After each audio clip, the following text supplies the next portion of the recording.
How I knew I was Muslim within the first 7 verses of the Quran. This is crazy.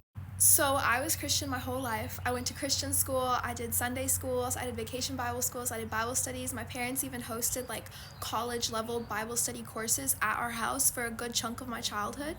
And even when I was like more agnostic in high school, I still believed in God. Like I believed that there was a God, a greater being of the universe, and that, everything's connected and has a purpose. And when I got to college, I decided that I wanted to start going to one of the college Bible studies at a local church. And I went to go get a new Bible that had margins so that I could take notes, because I really wanted to get closer to my faith and become, a better follower of God. And while I was at the bookstore, there was also a copy of the Quran sitting on the shelf. And I remember thinking to myself, oh, well, that's the same God. Like, I would love to read this someday and understand how other people think and what they believe. Foreshadowing. So I take it home and I don't read it for a year. A full year. I was like, nope, I'm focused on the Bible. I'm Christian. I want to have a very thorough understanding of the Bible before I read the Quran. Because I was going to read it as an outsider, just to understand what other people think, And so in that year, I was just really focused on the Bible, and I was going to church a lot. I was going to youth group every week. I was reading a lot on my own. I was taking notes. I was watching lectures online. I was reading theology papers, the whole thing. And every now and then there would just be something I would read or come across, or something someone would say in a sermon, and I would just be like, I don't know about that. And it's anyone who's gone through, doubting your faith, it's very frustrating. It's stressful, because you're no, I believe, but I just don't understand this thing. And so every time I would have those moments of doubts, I would literally just take a minute, breathe, and I would pray. And I would pray something very specific. I never read it anywhere. I didn't hear it anywhere. It just came naturally. I would use these very specific words. I would start by being thankful. I would tell God, literally, thank you for everything that you've given to me. I have so many blessings. Thank you. Thank you for all of them. Then I would say, by the way, you're the only one that I want to worship. I don't want to go to anything else. I don't want to leave you. I don't want to leave God. Whatever you tell me goes. So I don't want to worship anyone else. I'm not asking for help from anyone else. I would ask to be guided and to be kept on a straight path.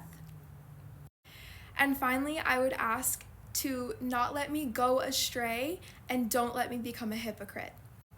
Y'all, this was my prayer for a year. It just came naturally. Sometimes it was in a different order, but it was definitely in that exact order at least a few times, with those exact words almost every time.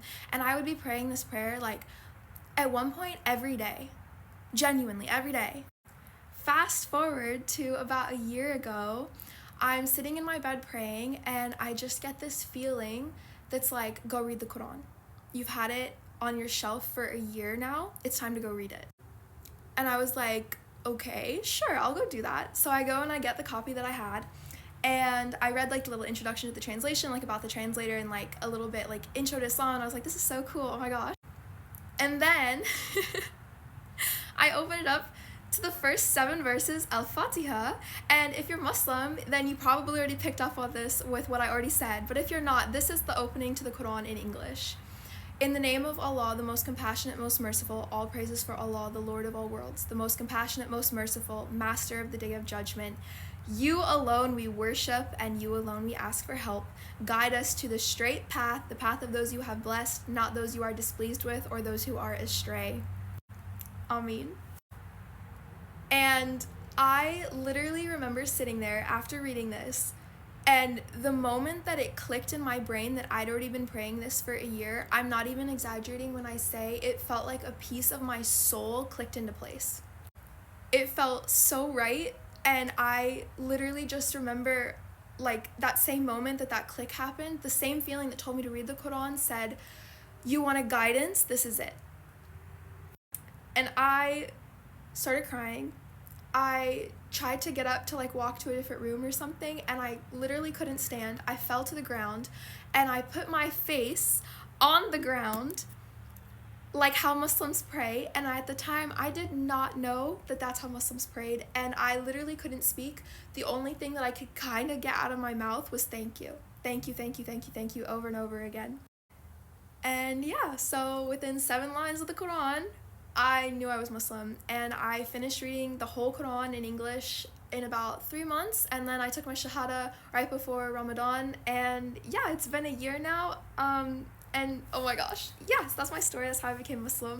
And in those 3 months that I spent reading the Quran, like, let me just say, I was blown away. I mean, I had things, literally questions I had since I was 7 years old answered for me. It felt like reading what I'd already believed. Like, basically, it was just all like, oh, I was Muslim my whole life and I didn't even know it. I also didn't know this at the time, but like, that prayer, Al-Fatiha, if you're doing all 5 prayers for the day and like with all the repetitions, you pray it a minimum of 17 times a day. And I had already been praying it basically daily before without even knowing. So yeah, I think, yeah, I'm so grateful that this is my story too, because, you know, like as Muslims, like making sure you do salah on time and like your focus can be really difficult. So it's such a blessing that like literally if I don't feel very, you know, focused in my prayer, I literally just get to slow down during Al-Fatiha and basically relive the moment that I realized I was Muslim.